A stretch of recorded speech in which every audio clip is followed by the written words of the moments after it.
벌써 한 해 마지막 끝자락에 우리가 서 있습니다. 어떻게 한 해 어떠셨습니까? 행복하셨나요? 네. 오늘 마지막 주일인데요. 우리는 이제 마지막 주일이니까 이런 질문을 하게 됩니다. 나는 올해 무엇에 힘을 쏟으며 살았는가? 나는 올해 무엇에 진력했는가?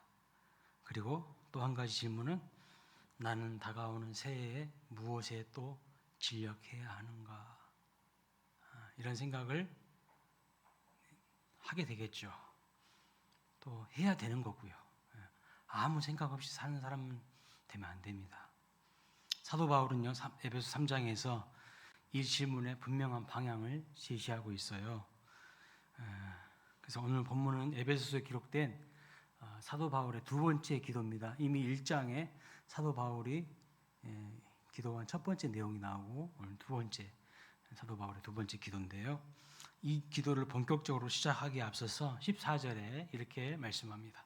이러므로 내가 하늘과 땅에 있는 각 족속에게 이름을 주신 아버지 앞에 무릎을 꿇고 비나니, 무릎을 꿇고 빈다라는 것은요, 기도한다는 뜻인데, 여러분 누구한테 무릎을 꿇을 수가 있습니까? 권위를 인정하는 사람 앞에 무릎을 꿇게 되거든요. 특별히 현대인들은요, 자기 고집이 강하고 자기 생각이 강해서 무릎 안 꿇어요. 윗사람한테도 인사도 안 하는데 뭐 누구한테 무릎을 꿇겠어요? 근데 바울은 하나님께 무릎을 다 꿇었어요. 여러분, 무릎 꿇을 수 있는 존재가 있다는 것이 행복인 줄 아셔야 돼요. 내가 최고라고 생각하는 사람은 교만한 사람이에요. 그런데 앞에 보시면요, 이러므로라는 접속사가 있습니다. 기도하는 그 이유가 그 앞부분에 딱 설명되어져 있다는 뜻이에요. 이러므로 내가 기도할 수 있는 이유가 무엇 때문이라고 말씀하는가? 12절 말씀합니다. 우리가 그의 안에서 그를 믿음으로 말미암아 담대함과 확신을 가지고 하나님께 나아감을 얻느니라 그랬어요. 기도할 수 있는 이유는 기도 잘해서가 아니라, 내가 기도를 탁월하게 할 수 있는 사람이라서가 아니라 예수 그리스도 안에 있기 때문이라고 말하고 있어요. 예수 그리스도 안에 있는 사람은 기도합니다.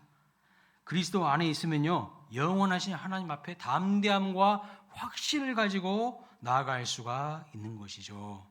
이것이 바로 우리에게 주시는 은혜예요. 은혜. 누가 기도할 수 있어요? 예수 그리스도 안에 있는 자. 그래서 기도는 의무가 아니라 믿는 자에게 주시는 은혜이자 특권이에요. 특권. 그런데 여러분, 이 기도를 드리고 있는 바울의 상황이 어떻습니까? 지금 감옥에 갇혀 있어요. 감옥에서 기도하는 거예요.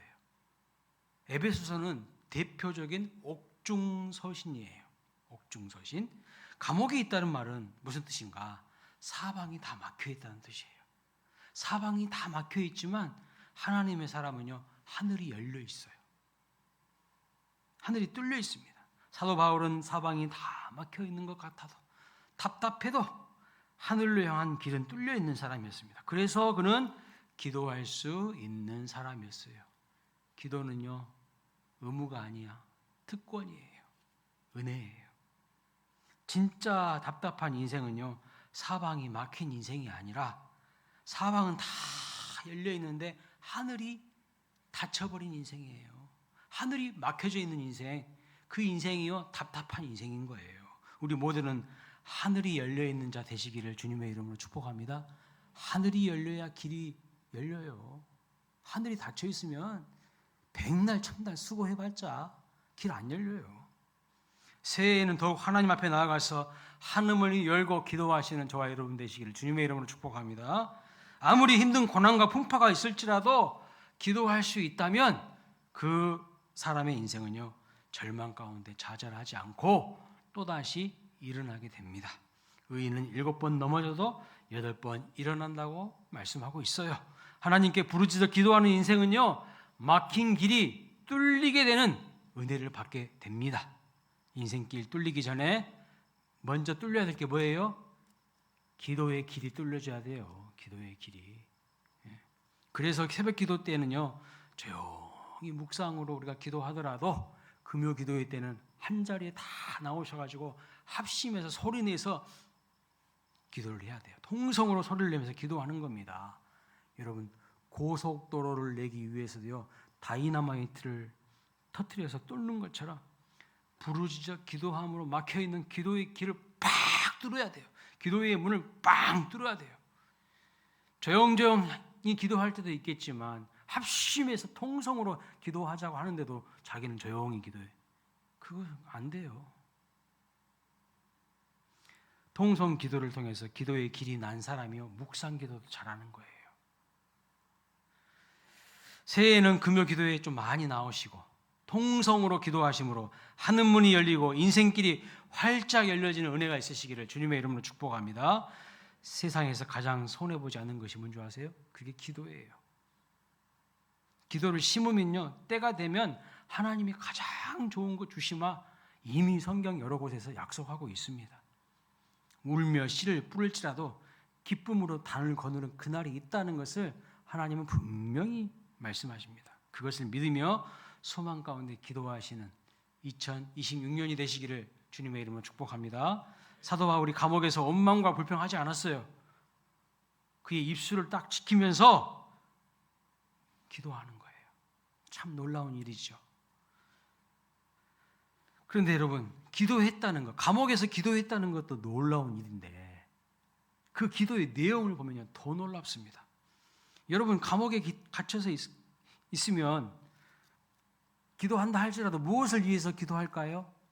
여러분 같으면, 대부분 사람 같으면 무엇을 위해서 기도하겠습니까? 하나님, 저 좀 풀어주세요. 하나님, 저를 좀 불쌍히 여겨주세요. 그렇게 기도하겠죠. 감옥에서 나가게 해주세요. 이런 기도하겠죠. 근데 사도 바울은요, 그런 기도 안 합니다. 그런 기도 안 해. 16절 말씀 보세요. 그의 영광의 풍성함을 따라 그의 성령으로 말미암아 너희 속사람을 능력으로 강건하게 해달라고 하나님께 기도하고 있는 것을 볼 수 있어요. 1차적으로 놀라운 것은 자기 자신을 위해서 기도하지 않았다는 거. 연약함 가운데 빠져가지고 나 좀 불쌍히 여겨주세요, 그런 기도 안 했어요, 사도 바울은. 2차적으로 놀라운 것은 자기 자신을 위해서 기도한 게 아니라 에베소 교회 성도들을 더 생각하면서 염려하면서 어떤 환경이나 조건이나 이런 것이 바뀌거나 뭔가 잘 되기를 기도하기보다 이들의 뭐가 잘 되기를, 속사람이 능력으로 강건한 하나님의 사람 되게 해달라고 기도하는 것을 볼 수 있어요. 이게 또 놀라운 거죠. 대부분의 사람들은요, 자기를 위해서 기도해요. 자기를 위하여 하나님을 끌어들여 이용해 먹으려고 해. 그거는요, 세상 사람들의 기도랑 다를 게 하나도 없어요. 그런데 사도 바울은 감옥에 있어도 자기를 위해서 기도하지 않고요, 다른 사람, 특별히 그들의 환경과 조건이 바뀌는 게 아니라 그들의 내면이, 속사람이 강건해지게 해달라고 중보하는 것을 볼 수 있어요. 여러분, 우리에게 속사람이 있대요. 그 말은 겉사람도 있다는 거예요. 성경은요, 겉사람과 속사람을 분명하게 구별하고 있습니다. 고린도후서 4장 16절 말씀 보세요. 그러므로 우리가 낙심하지 않으니 우리의 겉사람은 낡아지나 우리의 속사람은 날로 새로워지는도다. 아멘이십니까? 우리의 속사람이 날로 새로워지시기를 주님의 이름으로 축복합니다. 겉은 멀쩡한데 속은 지쳐있고, 겉은 막 바쁘게 살아가는 것처럼 보이는데, 겉은 뭔가 있는 것처럼 보이는데 속이 텅 빈 사람들이 많아요. 속이 다 텅 비어있는 사람, 아무런 생각 없이 살아가는 사람도 많고, 아무런 목표 없이 살아가는 사람도 많고. 여러분, 새해에는 무엇을 더 많이 얻을까, 쟁취할까, 여기에다가 관심을 둘 게 아니라 내 속사람이 더욱 강건해질 수 있기를 위해서 하나님 앞에 기도하시기 바랍니다. 여러분의 남편, 아내, 자녀들이 속사람이 강건해질 수 있기를 위해서 기도하시기 바랍니다. 중요한 것은 하나님께서 이렇게 말씀하셨어요. 사무엘상 16장 17절 7절 사람은 외모를 보거니와 나 여호와는 중심을 본대요. 중심을. 그 중심을 보고 복 줄 자인지 안 줄 자인지 하나님 가려내신다는 거예요. 그 중심이 하나님을 향하여 강하게 똑바로 서 있는 사람에게는 하나님 복 주신다니까요. 중심이 삐뚤어져 있어요. 이게 삐뚤어져 있으면 물 담을 수 있습니까? 못 담아. 중심이 하나님께 바르게 향해 있어야 돼요. 근데 사람들은요, 겉사람만 봐요. 겉사람만. 하나님은 우리의 속사람을 보셔요. 중심을 깨뜨려 보신 분입니다. 많은 사람들은 겉사람에게 투자를 많이 해요. 외모에 투자를 많이 합니다. 그런데 정작 속사람은 다 방치하고 살아가요. 속이 다 지금 문드러져 있는데 속사람은 방치해. 겉은 멀쩡해 보이지만 속이 아프고 병든 사람들이 수두룩입니다. 근데 예수님은요, 정반대이셨어요. 예수님이 광야에서 40일간 뭐 하셨어요? 금식 기도하셨어요. 그러면 여러분 그 몸이 어떨까요? 지칠 대로 지쳐 있었겠죠. 얼마나 굶주렸겠습니까? 힘이 하나도 없는 상태였습니다. 근데 예수님은 분명히 육적으로는 배고프신 상태였죠. 그래서 영어 성경에 보면요, He was hungry 이렇게 표현하고 있어요. 근데 생략된 단어가 뭐냐면 physically hungry, physically, 육체적으로는 배고프신 상태였어요. 매우 지친 상태였어요. 그러나 그 말의 뜻은 뭐냐면 영적으로는요, 강건했다는 뜻이에요. 40일 금식 기도하신 후였기 때문에 그는 영적으로 엄청나게 강건하신 상태였어요. 근데 오늘 우리는요, 겉은 멀쩡해, 속은 다 비실비실이야. 누가 한마디 말만 해도 팍 꼬라버려, 삐져버려. 교회도 안 나온다 그래. 얼마나 마음이 약한지.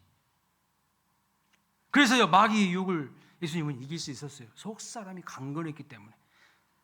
우리의 상태는 어떻습니까? 나의 내면의 상태, 내 영적인 상태는 과연 건강합니까? 강합니까?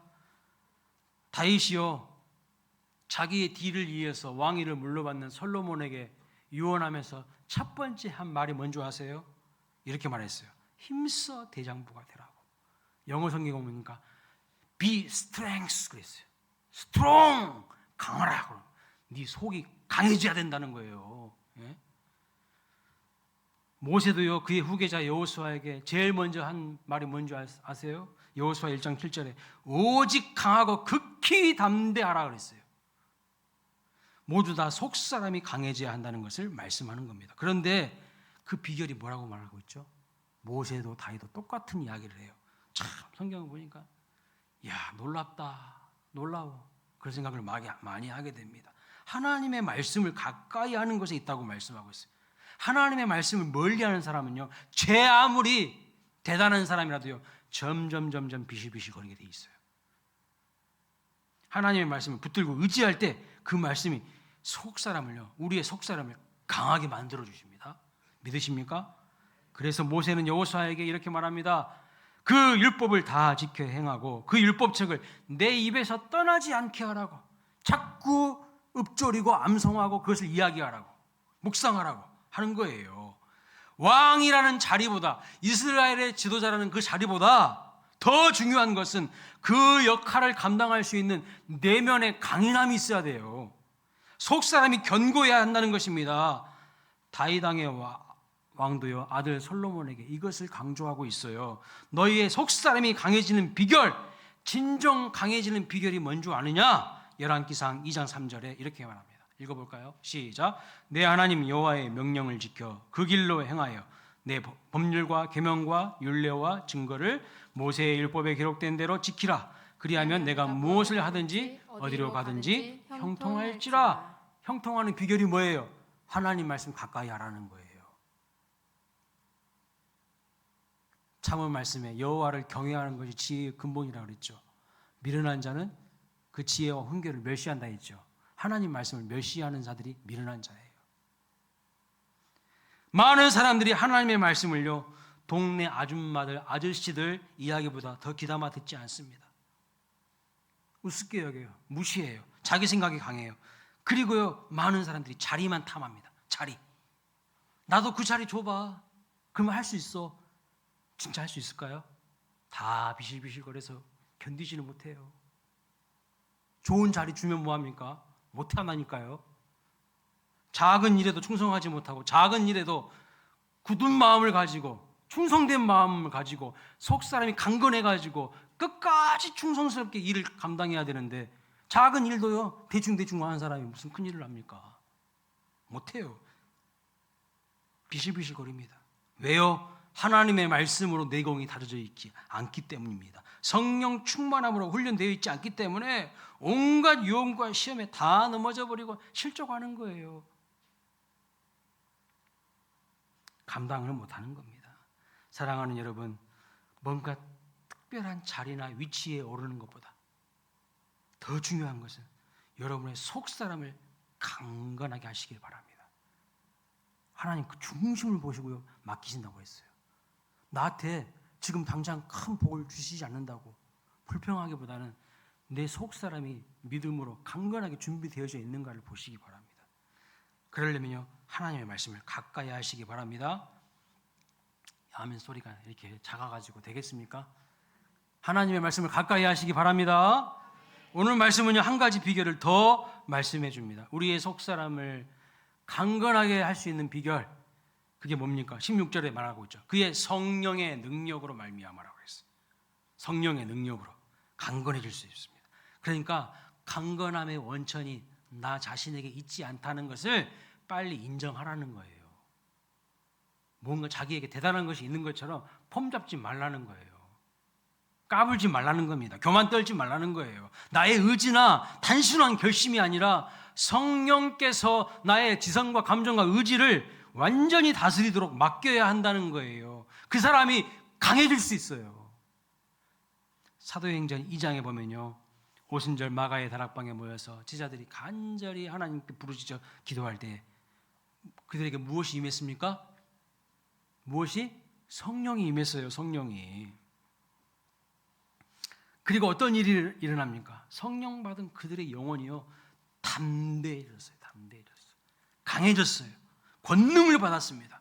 그래서 나아가서 부활하신 예수님을 담대히 전하는 그 일에 주저함이 없었습니다. 한번 생각해 보세요. 예수님 잡히실 때 다 도망하고 부인하던 자들이 성령 충만함을 받으니까요 담대하게 하나님의 큰 일을 말하는 자들로 바뀌었다고 성경은 기록하고 있어요.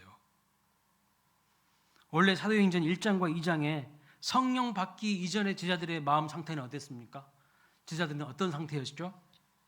성령 받기 이전에 큰 공허함과 허무함에 사로잡혔어요. 왜요? 그동안 동고동락했던 예수님이 눈에 안 보이셔요. 부활하고 승천해 하나님 보좌 우편으로 올라가셨어요. 그동안 그토록 의지했던 주님이 안 보이셔요. 얼마나 그 상실감과 공허함에 마음이 힘들었겠어요. 그런데 거기다가 가룟 유다까지 자살해서 죽었어. 예수님 팔았다는 이유 죄책감에 자기 스스로 목숨을 끊어서 죽었어요. 그러니까 그 공동체가요 한꺼번에 상실감과 허무함과 공허함으로 꽉 찼어. 근데 그걸 어떻게 극복할 수 있어요? 마가의 다락방에 모여서 전심으로 합심하여 기도할 때 성령을 받고 그들은 담대해졌고 하나님의 큰 일을 말하는 사람들로 변화되었다는 것을 성경은 분명히 기록하고 있습니다. 여러분의 공허한 마음, 허망한 마음 어떻게 극복하실 건데요? 2025년도 돌아보니까 허망한 거 많죠? 허전한 거 많죠? 뭐 해놓은 것도 없는 것 같죠? 2026년도 뭐 달력 한 장 바뀐다고 해가지고 새로워집니까? 아니에요, 여러분. 성령 충만하지 않으면요 그냥 더 심각해질 뿐이에요. 계속 악해질 뿐이에요. 어떻게 담대한 마음을 회복할까요? 사도행전 2장에 마가의 다락방에 모여 전심으로 합심하여 기도한 것처럼 여러분 2026년도에는요 기도의 자리를 사수하세요. 어떤 일이 있더라도 나는 기도할 것이다. 목에 칼이 들어와도 나는 기도할 것이다. 이런 강한 마음이 있어야 돼요. 결심이 있어야 된다는 거예요. 복음서의 제자들은요 자충우돌이었어요. 문제 많은 사람들이었습니다. 그런데 사도행전에서 보는 제자들은요 똑같은 사람인데 이제 복음을 위해서 그들의 목숨까지도 던질 수 있는 속사람이 강건한 사람들로 변화됩니다. 그 비결이 뭐예요? 그걸 알아야 될 거 아니에요. 교회 10년 20년 다녀도 하나도 안 바뀌어. 속 사람이 강건해져야 되는데, 더 멋있는 하나님의 사람들로 바뀌어줘야 되는데, 아니, 더 이상해져. 이게 문제가 심각한 거 아닙니까?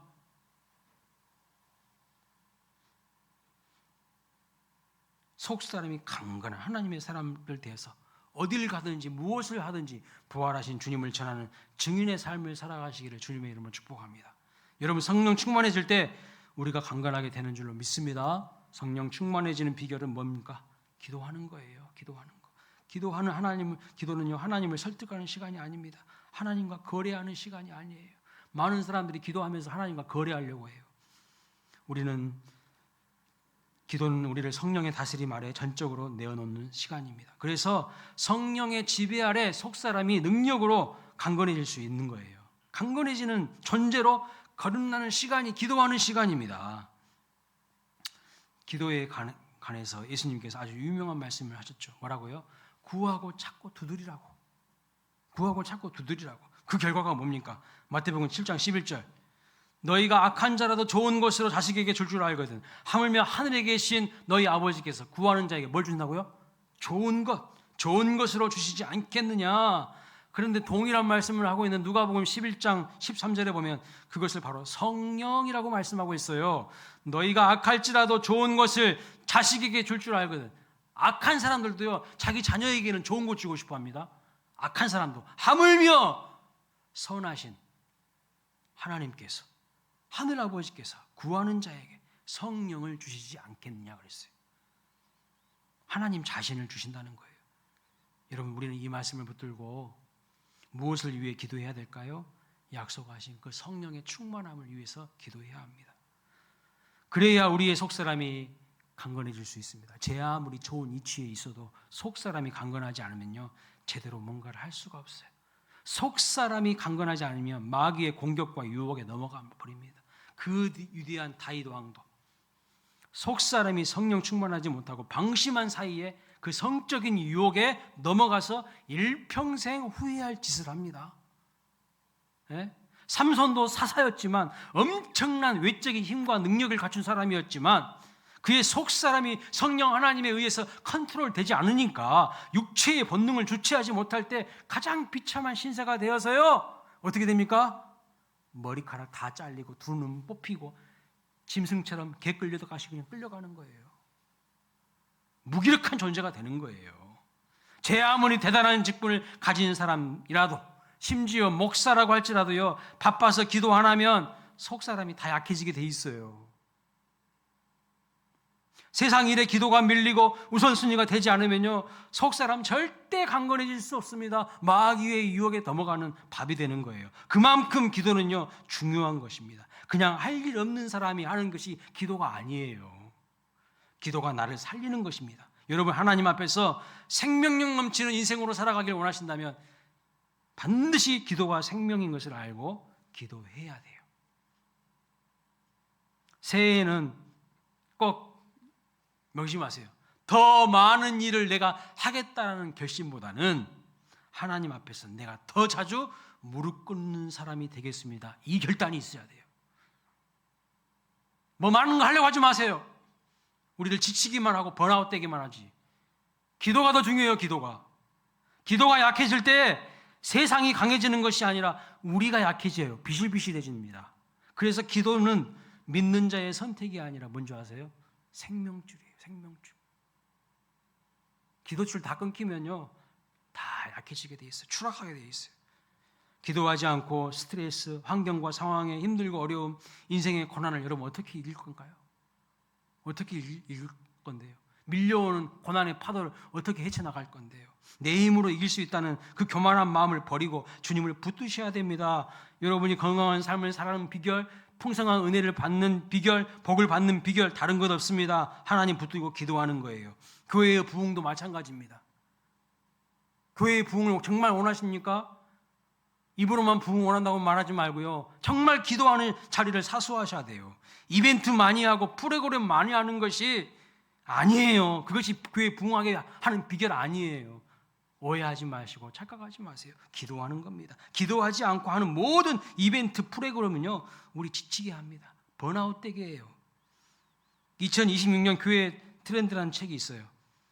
2023년부터인가요? 매해마다 새해가 되면 교회가 붙잡아야 될 내용들을 딱 소개해 주는 책이에요. 아주 좋은 책인데 거기 보면요, 부흥하는 교회의 특징을 소개하는데 뭔가를 많이 하기보다는 선택과 집중을 잘하라는 거예요. 선택과 집중. 교회의 본질과 목회의 본질을 추구하면 된다는 겁니다. 성도나 목회자 할 것 없이 많은 교회들이 행사하다가 지쳐버리고 이벤트 하다가 힘을 다 잃어버린다는 거예요. 교회의 본질이, 목회의 본질이 행사하는 겁니까? 이벤트 하는 거예요? 아니잖아요. 말씀과 기도죠. 말씀과 기도. 말씀과 기도가 어쩌다 한 번씩 하는 이벤트가 아니라 이것이 생활화될 때에 교회의 부흥의 동력이 된다는 거예요. 말씀과 기도가 기본적으로 생활화되어 있는 공동체는 그 다음에 이벤트 해도 괜찮아요. 교회 행사 더 많이 해도 괜찮아요. 아무런 문제가 되지 않아요. 그런데 말씀과 기도가 없고 성령 충만하지 않은 사람들이 일을 하면요, 원망과 불평만 하더라고. 원망만 불평만 해. 그리고 부흥하지도 않아요. 번아웃 때 지쳐버려. 성도도 그렇고 목회자도 마찬가지입니다. 이런 내용들을 데이터로 객관적으로 분석해서 책에다 기록해놨어요. 아주 탁월한 분석이었습니다. 이벤트가 교회 살리지 않는다. 프로그램이 교회의 생명력을 가져다 주는 것이 아니다. 말씀과 기도가 살아있을 때, 말씀과 기도에 집중할 때 그 개인도, 그 교회도, 그 공동체도, 그 가족도 살아 움직인다라는 것입니다. 여러분, 아무리 하나님의 큰 능력과 기적을 경험해서도 속 사람이 강건하지 않으면요, 오히려 그 큰 능력과 기적을 경험한 다음에 실족한다는 거 아십니까? 그 다음에 더 시험에 들 수도 있다는 거 아십니까? 대표적인 사람이 엘리야예요. 갈멜산에서 850대 1로 영적 전투에서 대승을 거뒀죠. 아방의 부인 이세벨이 죽이겠다고 그런데 협박하니까요, 광야로 도망쳐가지고 로뎀 나무 아래서 뭐라고 합니까? 나 이제 그만 살고 싶다고, 나 죽여달라고, 나 이제 죽고 싶다고 그렇게 이야기해요. 우울증 심각한 증상이 온 거예요. 850대 1에 엄청난 이벤트를 경험했어요. 충격적인 기적을 경험했어요. 그렇지만 심각한 우울증 증세가 옵니다. 그런데 그 엘리야를 어떻게 다시 하나님께서 회복시키시고 강하게 만드십니까? 그동안 엘리야는요, 불을 봤어요. 바람을 봤어요. 지진 같은 강력한 것을 보면서 하나님이 일하시고 살아있다는 것을 느꼈습니다. 그런데 그때부터는요, 하얀 하나님이 조용히 세미한 음성으로 말씀하는 것을 듣게 하셔요. 다시 말하면 눈에 화려한 뭔가를 봐서 그 사람의 속 사람이 강건해진 게 아니라 하나님의 음성을 듣게 되는 거예요. 하나님의 말씀 앞에 머물 때 그의 속 사람이 강건해지는 겁니다. 말씀을 듣는 거예요. 그리고 자기의 힘들고 어려운 감정을요, 하나님 앞에 솔직하게 다 토로하는 것을 볼 수가 있어요. 다시 말하면 기도하는 겁니다. 말씀을 듣고 기도함으로 우리는 치료되고 회복될 수가 있어요. 말씀과 기도는 그냥 종교 행위가 아니에요. 내가 살아가는 삶의 원동력과 비결이 거기에 있는 거예요. 속 사람이 병든 사람들은요, 대부분 속에 있는 더러운 것들을 다 밖으로 쏟아내야 되는데 그렇지 못해서 마음이 병든 사람이 많습니다. 여러분, 사과 상자 안에 사과 하나가 딱 썩어 있어요. 그러면요, 얼마 지나지 않으면 그 나머지 사과도 다 썩습니다. 빨리 썩은 사과는요, 빼내야 돼요. 마찬가지로 내 마음이 아픈 것, 속상한 것, 병든 것은요, 다 밖으로 쏟아내야 됩니다. 여러분 마음속에 차곡차곡 담아놓지 마세요. 좋은 은혜와 사랑과 추억은 담아놓으세요. 그러나 안 좋은 것은요, 빨리 버리셔야 돼요. 빨리 밖으로 내 몸에서, 내 마음에서 빨리 빼내셔야 돼요. 그런데 그 속에 있는 죄와 악을 누구에게 쏟아내겠습니까? 내 마음에 있는 분노, 화, 근심, 걱정, 염려, 시기, 미움, 원망, 불평, 이런 것들 누구한테 쏟아내겠습니까? 여러분 가족들한테, 지인들한테, 가까운 사람들한테 쏟아내면요, 그 사람들 다 죽여버리는 거예요. 그 말로, 그 부정적인 말로 다 죽이는 거예요. 감당하지 못합니다. 그걸 누가 감당합니까? 오직 하나님 앞에 터해내셔야 돼요. 하나님 앞에 다 토해내셔야 돼요. 그래야 삽니다. 속에 더러운 것들 다 여기까지 목 끝까지 차고 있는데 가만히 내버려 두지 마시고 기도함으로 하나님 앞에 토해내세요. 그래야 여러분이 산다는 거예요. 그래야 속사람이 평안함을 회복합니다. 그 하나님 앞에 다 토해내는 것이 뭐예요? 기도라는 거예요. 바로 기도가 나를 살리는 것입니다. 가정과 교회를 살리는 것이 기도예요. 말씀과 기도로 무장되면 기쁨과 감사가 평안이 회복이 됩니다. 그러나 기도하지 않고 속사람이 강건하지 않으면 어떻게 되느냐? 육체의 소욕이 강해져요. 육체의 소욕이 썩어져가는 구습을 쫓는 그런 모습이 강해져 갑니다. 결국 기도하지 않으면 어떻게 되는가? 개인뿐만 아니라 공동체는요 병들게 돼요. 점점 무기력해지고 생기를 잃어요. 꼭 기억하십시오. 새해 여러분 무엇을 많이 하려고 하지 마시고 말씀과 기도에 집중하세요. 거기에 진력하세요. 그러면요 하나님은 다른 것들 보너스로 막 주시는 거예요. 예? 하나님의 마음에 드는 일을 하잖아요. 하나님이 구하지 않는 것도 주신다고 그랬어요. 사랑하는 여러분, 2026년을 앞두고 우리 한 가지만 더 결단하기를 바랍니다. 더 많은 일을 하겠다는 결단보다는 하나님, 내가 하나님 앞에서 더 자주 무릎을 꿇겠습니다. 은혜를 구하겠습니다. 겸손하게 하나님 앞에 머물겠습니다. 엎드리겠다는 결단이에요. 사방이 다 막혀 있어도 하늘이 열려 있는 사람, 예? 성령의 다스림을 받는 기도의 사람으로 새해를 열어가시기를 주님의 이름으로 축원합니다. 아멘. 다 함께 자리에서 일어나셔서